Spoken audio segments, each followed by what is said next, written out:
As at today, there is clearly nothing correctional about the Nigerian Correctional Service. The system is completely flawed. Hey, my people. At this moment, water don't pass Gary, matter don't really pass Matthias. Hey, as a very good friend of Frederick Leonard has really exposed the prison service in Nigeria. According to him, he stated that every corner in prison service in Nigeria say corruption don't chop every area. I'm going to allow you guys at this moment to watch the rest of the video to hear it from him what he has said about Nigeria Correctional Service, my country people. In his word, before I will allow you guys to watch the rest of the video, in his word, he stated, inmates pay for light bills in the prison. Everything in prison is paid for. The food served is something to write off. It's another case study. In prison, we are treated like animals. Buying in correctional service are very common. Very, very common. It is common, rampant. And many of the people in prison are very innocent of the crime they allege they committed. Human rights activist and lawyer, a very good friend of Frederick Leonard, has stated, my people, at this moment, enjoy the rest of the video. Don't forget to share with us your own thoughts at the comment section. If you have really been in Nigeria Correctional Service, please be kind to share with us your own opinion, your own view, your own experience at the comment section. May God bless you. It is time for all the evil, all the corruption that has eaten deep in Nigeria Correctional Service to be exposed. Very dark man. God bless you. God bless you, my people. At this moment, you know how the story started from very dark black man to Bobrisky and famous family. My people, at this moment, enjoy the rest of the video and share with us your own thoughts at the comment section. God bless you guys for watching. As at today, there is clearly nothing correctional about the Nigerian Correctional Service. The system is completely flawed. And I have had cause to say that the correctional service in Nigeria requires fundamental reforms. Nearly everything Fisayo has said is the truth. I can confirm to you that, yes, there are what they call special cells. When I was in the exp0sed prison, they put me in the so-called special cell, right? And 50,000 was collected for that. I mean, I'm confirming to you, so I'm not telling you. These are things I have said publicly. I'm not telling you what I was told. I'm telling you my own experience. 50,000 for 2 weeks. And they insisted that, oh, you cannot stay in the general cell. You know, you are VIP. You know, you are this, you are that. So, and guess what? The so-called VIP cell, there's nothing VIP about it. The condition there is not even nothing, but at least in comparison to the other places, maybe some relative, you know, better than the cell that I would have ordinarily stayed. But that VIP cell is inside the premises of the prison, it's not outside. So the truth is that in the prison, you have to buy space as an inmate. I paid for lights, you know, they don't even, in fact, for about almost the entire period, I was in Uyo Correctional, you know, Custodial Center. Because I spent 2 weeks in the and 2 weeks in New York, we did not have electricity supply. Inmates were the ones who paid for their own kerosene, and they used lanterns. I paid 1,000 for kerosene, and guess what? It is the water that are selling the kerosene. Everything in the prison is paid for. The food that inmates are served, you will not serve your dog. The Gary is not only bad, it is despicable. If you see the food, so I didn't eat the so-called food there. I did not drink their water for the 1 month. I was on self-feeding. The system allows you to apply for self-feeding. I mean, if I had eaten what they served, I'm not sure I would have come out alive.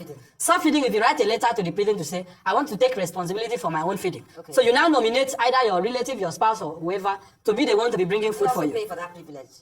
No, for the self-feeding, you don't have to pay. You just simply need to apply and then nominate someone to bring food for you. Because the food they are selling, giving to inmates, is ridiculous. So inmates now have to devise internal way of, you know, concocting whatever they are served to make it, you know, possible to swallow, not to eat. Inmates don't eat, they swallow.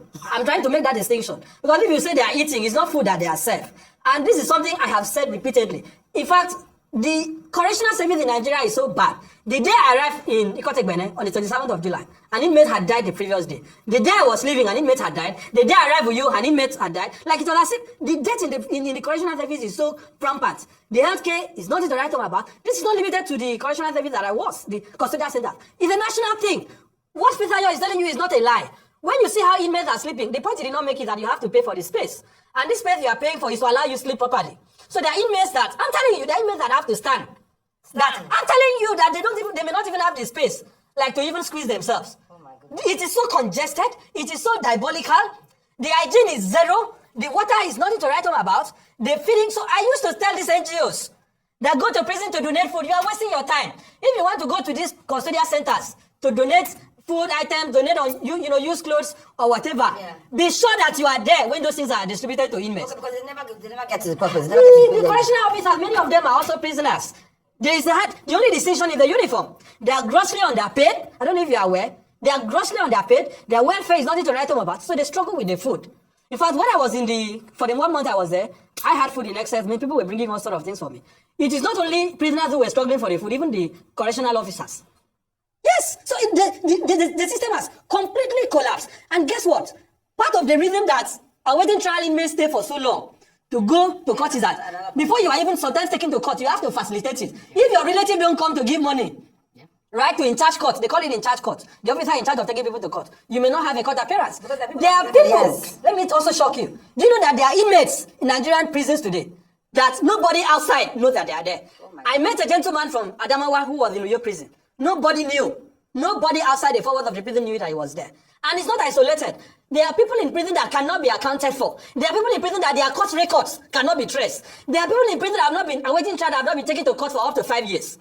It is that terrible. The system has completely collapsed. So one of the things I did while I was living is that, by the grace of God, I was able to facilitate the release of about 17 inmates when I was living.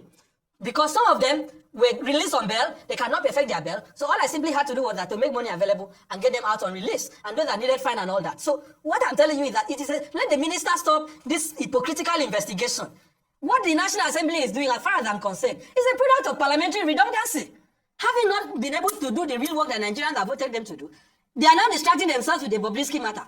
The member who moved that motion, Patrick Umo, was my senior in the university. He's a lawyer. I know he's a thorough person. But what they should investigate is not even just about Bobrisky. Bobrisky is, for me, the whole investigation to a large extent is a distraction. The real issue is the rot in the system, is the way inmates are treated as animals. In fact, the day I arrived with you, 2 weeks after I got a 2 weeks with you, this assistant controller of corrections told me, I had to challenge. I said, Madam, do you treat people as animals here? I said, yes, we treat you as animals. You don't have any rights here. She actually verbally told you that. She said it to me. Of course, at that time, maybe, she had not known who she was speaking to. But she said it, this woman said it to me, here we treat you as animals. Inmates don't have any rights in the prisons. They have no rights. And it pains me because you will literally die. In fact, there was a gentleman who, in Ikotegbene, had an accident. His leg was seriously fractured. The medical facility there could not cater for him. I was the one who undertook responsibility for his treatment. And I did the same thing for several inmates. So I'm just telling you, it's not to sing my praise, I'm telling you how bad the situation is. There are inmates that, they have a call center in the prisons. There are inmates who cannot even afford to call their relative. So the system has completely collapsed. Anybody that tells you that we have this correctional service that is correcting inmates is wasting his time. That is why when people go there, in many occasions they come back, they are more emboldened. They go back to crime.